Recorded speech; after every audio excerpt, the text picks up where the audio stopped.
오늘 주일 하나님께서 우리에게 주시는 말씀 신약성경 빌립보서 1장 8절로 11절까지의 말씀입니다. 신약성경 빌립보서 1장 8절로 11절까지의 말씀, 우리 다 찾으신 줄 알고 함께 봉독하겠습니다. 내가 예수 그리스도의 심장으로 너희 무리를 얼마나 사모하는지 하나님이 내 증인이시니라. 내가 기도하노라. 너희 사랑을 지식과 모든 총명으로 점점 더 풍성하게 하사 너희로 지극히 선한 것을 분별하며 또 진실하여 허물 없이 그리스도의 날까지 이르고 예수 그리스도로 말미암아 의의 열매가 가득하여 하나님의 영광과 찬송이 되기를 원하노라. 아멘. 저는 오늘 본문 말씀 빌립보서 1장 8절로 11절 말씀을 통해서 성도들을 향한 기도라는 제목으로 주의 말씀을 선포하겠습니다. 사도 바울은 빌립보에서 사역하는 동안 그곳에서 역사하신 그 하나님의 능력을 경험했습니다. 많은 능력이 일어났지만 그곳에 오래 있지는 못했습니다. 왜냐하면 귀신 들린 여종에게 능력을 하나님께서 주셔서 그 여종에게 들린 귀신을 떠나가게 했는데 그 주인들이 자기의 이익이 그 악신을 통해서 역사하는 그런 것들로 돈을 남기고 있었는데 그 이익이 없어지니까 이 바울과 실라를 감옥에 들어가게 만들어 버립니다.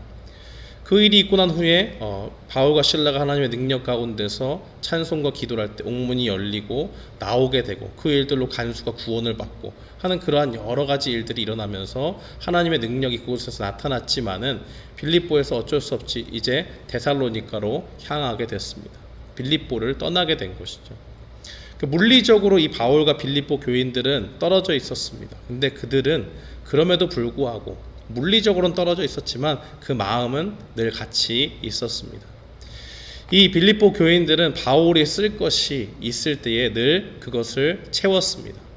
이 바울은 그 빌립보 교인들의 그러한 모습들을 통해서 하나님이 그들 가운데 역사하시는구나라는 것을 보게 됩니다.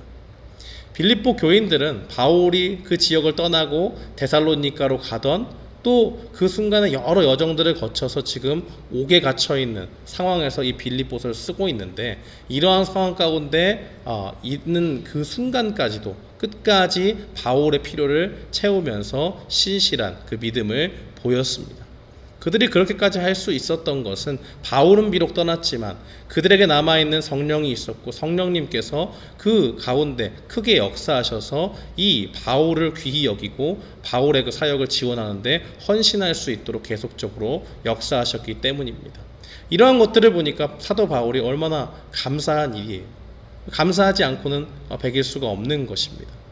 빌립보 교인들 속에서 구원을 시작하신 하나님께서 바울이 떠나 있는 순간에도 역사하셨고 이제 그들에게 구원을 시작하신 하나님이 자신을 공급하기를 맨 처음에 첫사랑을 버리지 않고 지금까지도 계속적으로 그 일들을 감당하니까 마음속에 너무너무 감사한 마음이 생기는 겁니다.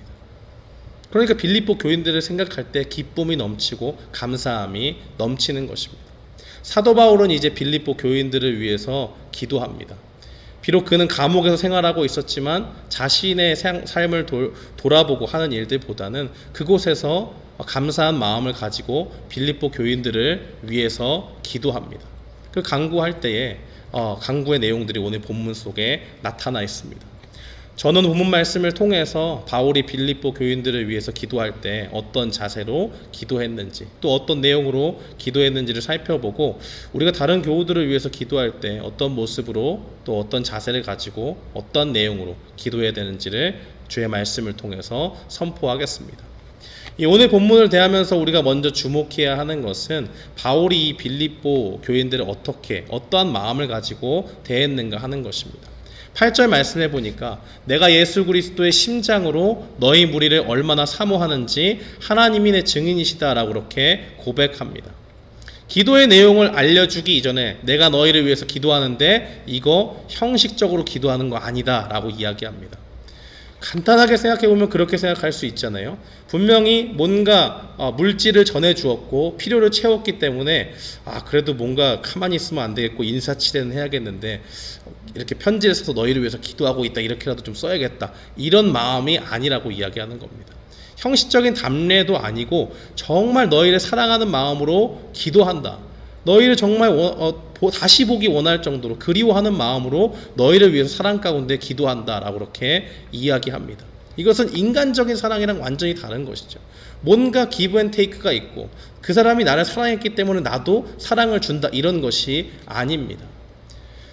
단순히 쓸 필요와 이런 것들을 제공받았으니까 하는 것이 아니라 그러한 오해를 피하기 위해서 진실한 사랑을 담아서 너희를 위해서 기도한다고 말합니다.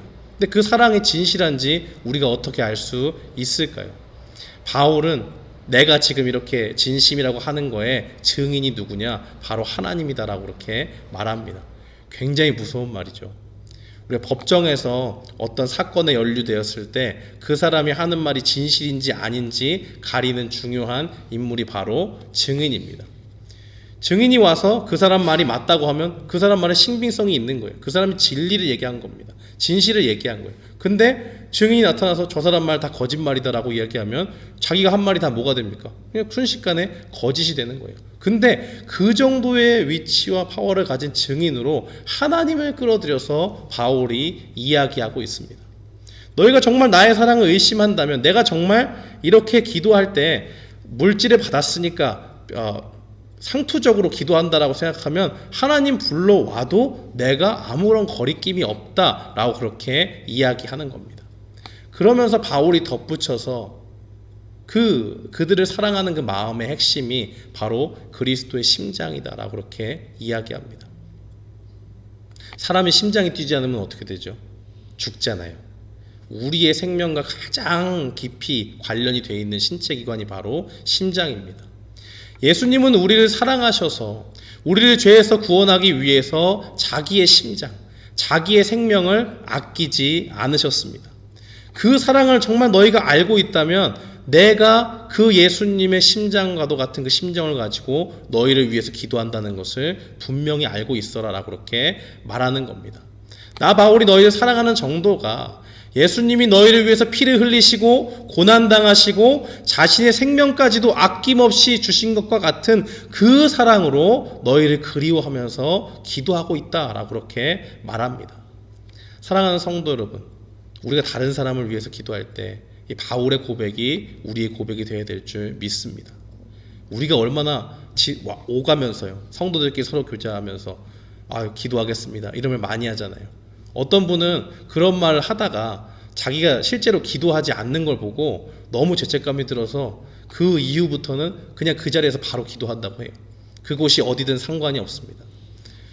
그 사람의 마음을 이해하고 그 정말 절박한 가운데서 기도 제목을 나누고 있구나 하는 것을 마음으로 공감하고 함께 기도하는 것입니다. 바울의 이 말은 우리가 다른 사람을 위해서 기도할 때 정말 어떤 마음으로 기도해야 되는지를 알려줍니다. 우리가 누군가를 위해서 기도해야 된다면 자신의 생명도 아끼지 않을 만큼 사랑하는 그 예수님의 심정으로 기도해야 됩니다. 마치 그 사람이 갖고 있는 그 어려움이 나의 어려움인 것처럼 기도해야 됩니다. 사랑하는 사람을 도와주려고 할 때 그 사람이 상대방의 어려움을 겪고 있어요. 그러면 내가 실질적으로 당하는 어려움은 아니고 상대방이 겪는 어려움이지 않습니까? 그런데 사랑하는 상대가 있으면 그 사람을 향해서 어떻게 합니까? 그 사람이 겪은 어려움들을 어떻게든 해결해 주려고 백방으로 노력하지 않습니까? 아이를 키우시는 부모님들은 알 거예요. 아이가 아프고 열이 나면 함부로 약도 쓸 수 없고 의사도 어떻게 해줄 수 없는 때가 있습니다. 근데 옆에서 가만히 보면 해줄 수 있는 게 아무것도 없어요. 애가 너무 아프고 힘들어합니다. 근데 내 몸은 어때요? 내 몸은 멀쩡해요. 그러니까 어떤 마음이 듭니까? 차라리 내가 그냥 아팠으면 좋겠다. 약도 쓸 수 없고 의사도 어떻게 할 수 없는데 그냥 이 아픔이 그냥 나한테 왔으면 좋겠고 저 사람은 좀 괜찮았으면 좋겠다. 이런 마음 들잖아요. 예수님의 마음이 바로 이러한 마음입니다. 이런 마음을 가지고 다른 사람을 위해서 기도하라. 예수님의 심장으로 다른 사람을 위해서 기도하라 라고 본문 말씀은 우리에게 이야기하고 있습니다. 지금까지 우리의 기도가 형식적이었다고 생각한다면 오늘부터 우리에게 이러한 마음이 부어지기를 하나님 앞에 간구하는 우리 모두가 되어야 될 줄 믿습니다. 하나님은 우리를 개개인으로 부르셨지만 또한 예수 그리스도 안에서 한 가족이요 형제 자매라고 그렇게 말씀합니다. 그런데 우리가 말로만 그렇게 생각한 건 아닐까 하는 그런 생각을 해봐야 됩니다. 내가 힘든 건 아니니까 가벼운 마음으로 기도해 주겠다 하고 넘기면 되겠지, 혹시라도 이런 중심이 나도 모르게 우리 중심 가운데 있었다면 회개하고 하나님의 마음으로 예수님의 마음을 품고 그 형제를 위해서 기도하는 마음, 그러한 마음으로 우리가 기도하는 모두가 되기를 주님의 이름으로 축원합니다. 우리가 다른 사람을 위해서 기도할 때 사랑의 마음을 가지고 기도하는 것만큼 중요한 것이 있습니다. 바로 어떤 내용을 가지고 그 사람을 위해서 기도하는가 하는 것입니다. 말로는 사랑한다고 하는데 어린아이에게 다칠 수 있는 그런 위험한 물건을 가지고 놀게 한다면 누가 봐도 그 사람이 저 아이를 정말 사랑하는 것일까? 라는 의문이 들게 하지 않습니까? 그래서 우리가 어떤 사람을 위해서 기도할 때는 그 기도의 내용을 잘 살펴볼 필요가 있습니다. 바울은 이 빌립보 교인들을 사랑하는 마음으로 그들을 위해서 기도할 때 사랑이 풍성해지기를 위해서 기도합니다. 9절 말씀해 보니까 내가 기도하노라 너희 사랑을 지식과 모든 총명으로 점점 더 풍성하게 하사라고 그렇게 이야기합니다. 바울을 향한 빌립보 교인들의 그 마음은 그들이 쓸 것을 보내므로 정말 그들이 바울을 사랑하는 걸 증명했습니다. 빌립보 교인들은 하나님이 주신 그 사랑의 마음으로 이 모든 일들을 감당했어요. 그런데 바울은 이런 그들의 모습이 식어지지 않고 더욱더 점점 강화되고 풍성하게 해달라고 기도합니다. 예수님이 마태복음 24장 14절에 이런 말씀을 하십니다. 불법이 성함으로 많은 사람의 사랑이 식어지리라.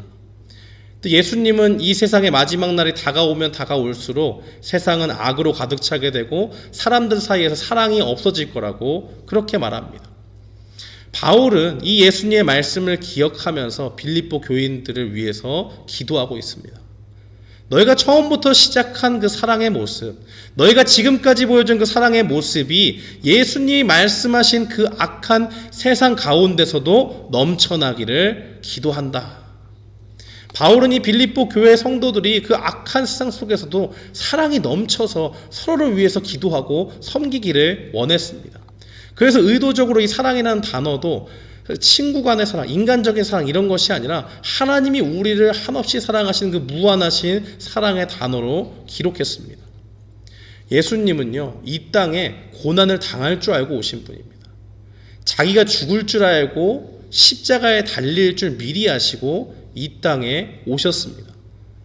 그러나 그 고난의 길을 걸으시면서도 내가 너희 때문에 이 고생을 한다. 너희만 없었다면 내가 굳이 이 고통 속에서 죽는 일은 없었을 건데 하면서 볼멘 소리 하나 하지 않습니다. 아예 그런 내색조차 하지 않고 오히려 뭐라고 얘기하세요? 내가 여기 온 것은 하나님의 뜻을 이루려 함이다. 인자가 죽는 것이 마땅하다라고 말씀하시지 않습니까? 왜 그렇게 말씀하십니까? 우리를 너무 사랑하셔서 자기가 받는 고통 따위는 정말 아무것도 아니라고 말씀하는 겁니다. 자기의 생명을 줘도 아깝지 않습니다. 내가 이 사람들을 위해서 피를 흘린다 하나도 아깝지 않아요. 왜요? 그 고난과 여러 가지 고통을 뛰어넘는 사랑을 가지고 우리에게 찾아오셨기 때문입니다. 빌립보 교인들은요, 하나님의 사랑이 자신들을 향해서 얼마나 큰지를 깨달았습니다. 그런데 하나님이 자신들을 위해서 십자가에 달려 돌아가신 것뿐만이 아니고 자기들처럼 하나님의 이름을 부르는 자들, 다른 사람들을 위해서 똑같이, 다른 형제와 자매들을 위해서도 똑같이 사랑 가운데 피 흘리신 것을 깨닫게 됩니다. 그래서 빌립보 교인들은 주님이 주신 그 사랑을 기억하면서 하나님이 사랑하시는 다른 성도들을 향해서 사랑을 실천하고 있습니다. 그들은 사역팀들을 구체적으로 도왔습니다. 바울의 필요를 채웠습니다. 뿐만 아니고 예루살렘에서 가난한 성도들이 있을 때에 그들을 돕기 위한 헌금에도 참여합니다. 이 고린도후서 8장 3절에 보니까 저희가 힘대로 할 뿐 아니라 힘에 지나도록 자원하여라고 그렇게 증거합니다.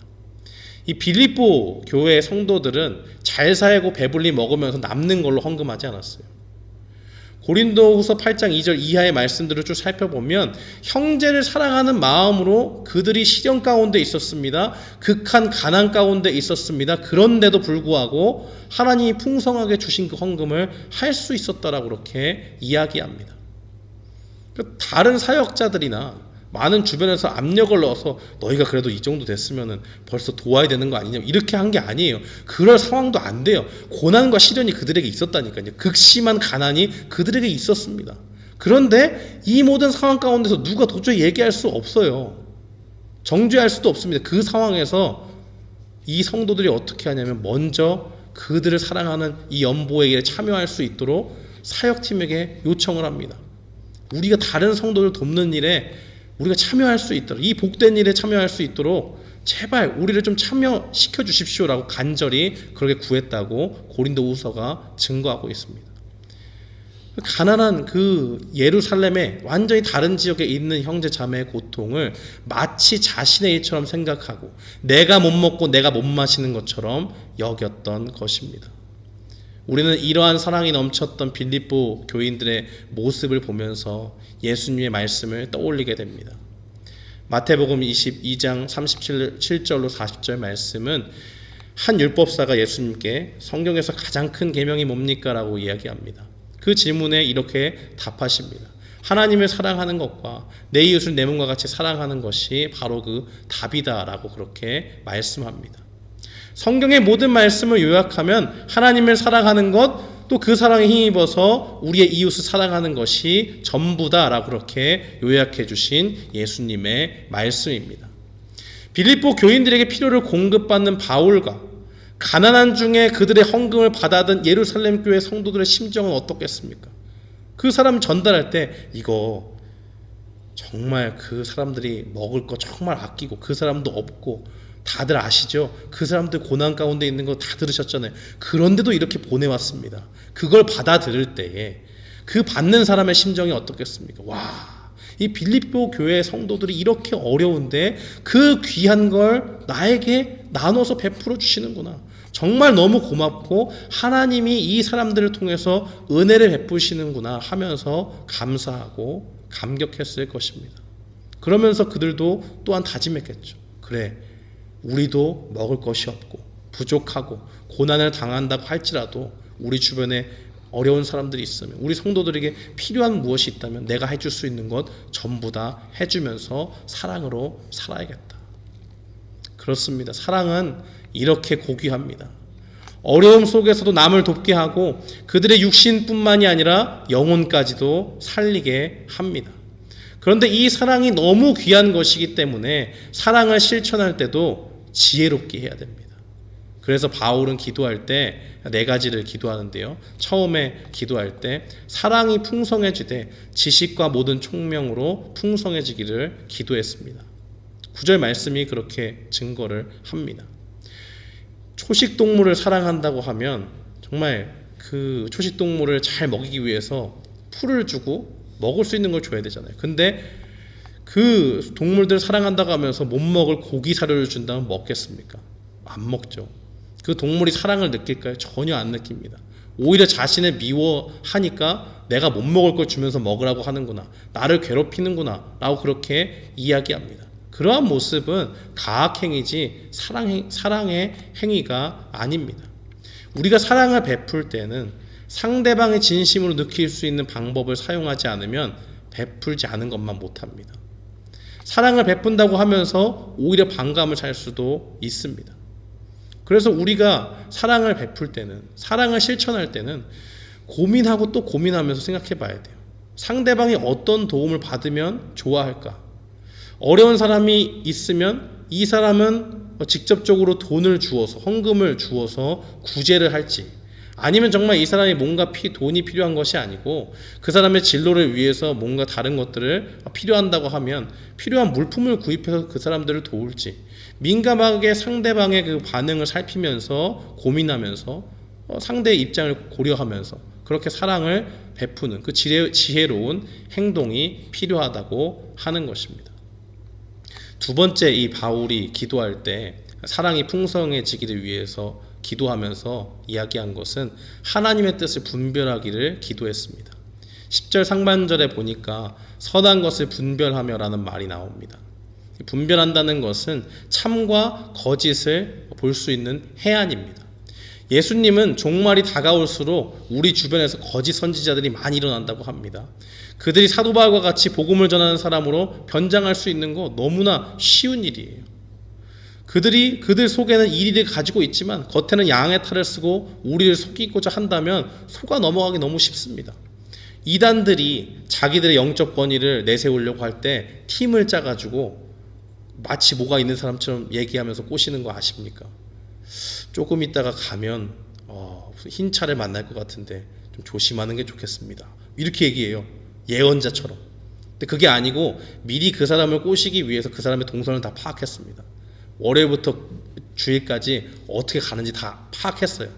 이 사람을 꼬시기 위해서 다른 팀을 준비해서 내가 요날 만나서 얘기할 텐데 반드시 이 골목으로 간다. 그러면 흰 차를 가지고 그때가 되면 딱 살짝 딱 들이받으면 뭔가 완벽하다라고 그렇게 꼬셔요. 그런 계획을 가지고 접근을 합니다. 실제로 이단들이 그렇게 일해요. 얼마나 속이기 쉽습니까? 신앙심이 있는 사람들은 그 말 들으면 그 얘기하는 사람 선지자 같고 얼마나 대단해 보여요. 그렇게 눈속임할 수 있는 거 이 세상 가운데 너무나 많이 있습니다. 그렇게 하기 때문에 인간적인 지혜와 지식 가지고는 그런 것들을 판별해내기가 굉장히 어렵습니다. 우리는 이러한 악한 세대 가운데서 어떻게 그러한 모습들을 구별할 수 있고 지혜롭게 분별할 수가 있겠습니까? 딱 한 가지밖에 없어요. 말씀을 묵상하고 가까이 함으로 하나님이 주시는 지혜를 가지고 분별해야 됩니다.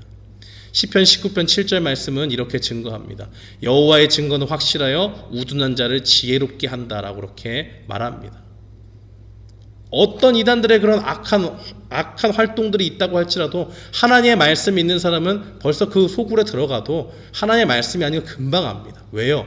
하나님이 그 속에 역사하셔서 분명히 말씀합니다. 이러이러한 말씀은 네가 본 성경 어디에 근거해서 맞지 않는다라고 하는 것을 그들이 어떤 감언이설과 좋은 물질과 이런 것을 제공한다고 해도 도저히 받아들일 수 없게 만드는 것이 바로 하나님의 지혜입니다.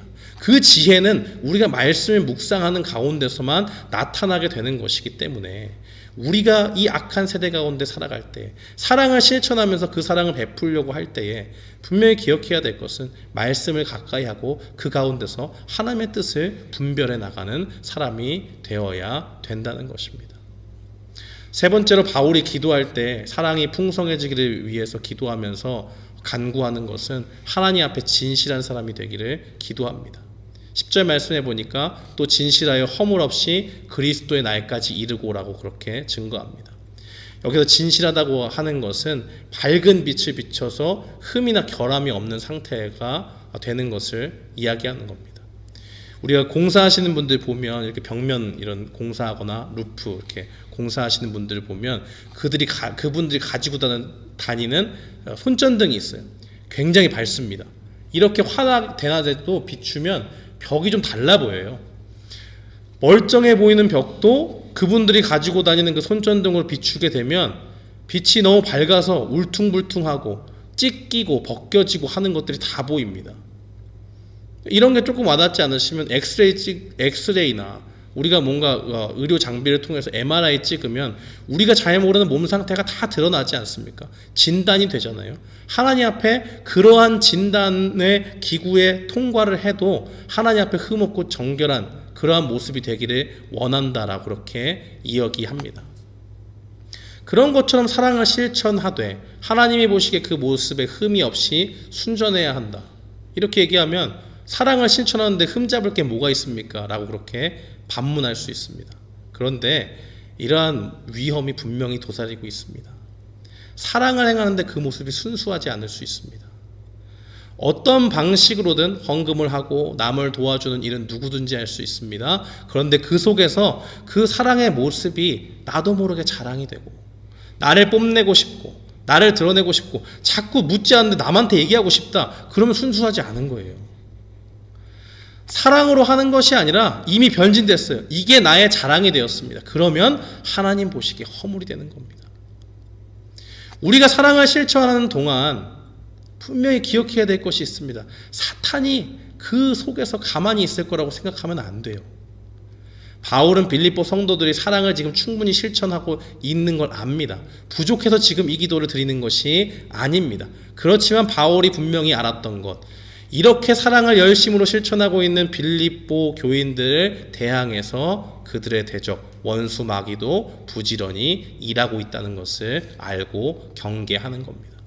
그래서 이미 사랑을 실천하고 있는 이 성도들을 위해서 기도합니다.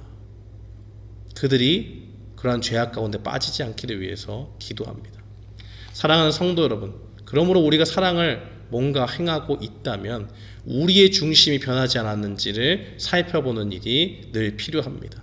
사랑의 실천을 통해서 뭔가 드러내고 뽐내고 싶은, 그런 자랑하고 싶은 마음이 든다면 누가복음 17장 10절 말씀을 기억하십시오.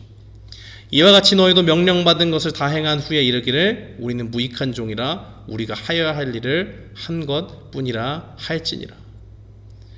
사랑의 실천을 통해 교만해지려고 한다면 그저 하나님이 주신 그 마음 가운데서 하나님의 일들을, 하나님의 그 사람들을 섬기는데 이것을 사용했을 뿐, 나는 그걸로 끝난 것이고 내가 한 건 아무것도 없다 라고 그렇게 훌훌 털어버리고 나아가야 됩니다.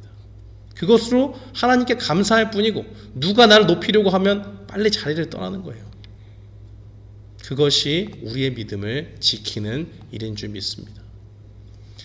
또한 사도 바울은 기도하면서 사랑이 풍성해지기를 기도하면서 하나님 앞에 의의 열매가 가득하게 되기를 기도합니다.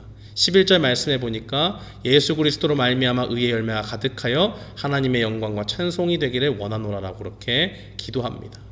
사람은 누구든지 자기의 행위로 하나님 앞에 의롭다함을 얻을 수 없습니다. 그러나 만일 그가 하나님 앞에 의롭다고 인정을 받게 되었다면 의로우신 한 분, 바로 예수 그리스도를 통해서 그 의로움이 드러나게 되는 것입니다.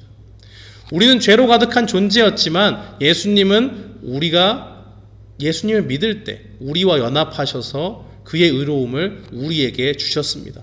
자신은 죄를 가지고 계시지 않으시죠. 그럼에도 불구하고 우리를 사랑하셔서 십자가에 달려 돌아가실 때에 우리가 예수님을 믿으면 우리의 죄를 가져가시고 그 죄로 인해서 십자가에 못 박히심을 보여주셨고 대신 우리에게는 예수 그리스도의 의로움으로 하나님 앞에 나아갈 수 있는 생명의 길을 보여주신 것이 예수님이 이 땅에서 펼치신 그 구원의 사역입니다. 의의 열매가 가득하다라고 하는 것은 지속적으로 열매를 맺는 것을 말합니다. 한 번 맺고 끝나는 것이 아니에요. 어떻게 하면 성도들의 삶이 하나님의 보시기에 의로운 열매로 가득하겠습니까? 그것은 참 포도나무이신 예수님으로부터 힘과 능력을 공급받는 일밖에 없습니다. 사람은 분명 어려서부터 악하다라고 성경이 증거합니다. 그러나 예수님은 죄가 없으셨습니다. 죄가 없으신 예수님을 계속 바라보고 그분을 의지하는 길만이 의의 열매를 우리 삶 속에서 계속 맺을 수 있는 유일한 길입니다. 예수님은 요한복음 15장에서 자신의 포도나무요 제자들을 가지라고 말씀하시면서 나를 떠나서는 너희가 아무것도 할 수 없다라고 그렇게 못 박아 말씀하십니다. 사랑이 충만한 상태에 있고 그 상태를 유지하고 계속적으로 해나가려면 우리의 힘과 의지로 하는 것이 아니라 예수님과 교제하며 예수님에게 힘과 능력을 부여받아서 그 일들을 할 때에만 우리가 지치지 않고 계속적으로 해나갈 수 있습니다. 그렇기 때문에 지금 사도 바울은 이 기도를 하나님 앞에 드릴 때 이렇게 기도하고 있는 것입니다. 그들이 사랑이 충만하지만 그들 가운데 더욱더 풍성한 사랑이 드러나기 위해서 그것이 예수 그리스도께서 다시 오실 그 날까지 계속되기를 바라는 마음으로 기도하고 있습니다. 사랑하는 성도 여러분, 우리는 바울이 성도들을 위해서 기도한 것처럼 우리도 서로를 위해서 기도하는 사람이 되어야 됩니다. 예수님이 우리를 사랑하신 그 사랑의 마음으로 서로를 위해서 기도하는 우리가 되기를 바랍니다. 서로를 위해서 기도할 때 우리 가운데 사랑이 풍성하기를 위해서 기도해야 될 줄 믿습니다. 사랑을 실천할 때 지혜로운 방법으로 실천하도록 기도하고 말씀 가운데 하나님의 뜻을 분별하도록 기도하고 교만해지지 않도록 위해서 기도하고 주님과 교제하면서 주님이 주시는 힘과 능력으로 그 사랑을 감당할 수 있도록 기도하는 우리 모두가 되어야 될 줄 믿습니다. 이 말씀을 기억하면서 우리 모두는 하나님이 주시는 그 풍성한 사랑의 은혜 가운데 하나님께 영광을 돌리며 나아가는 우리 모두가 되기를 주님의 이름으로 축원합니다. 아멘.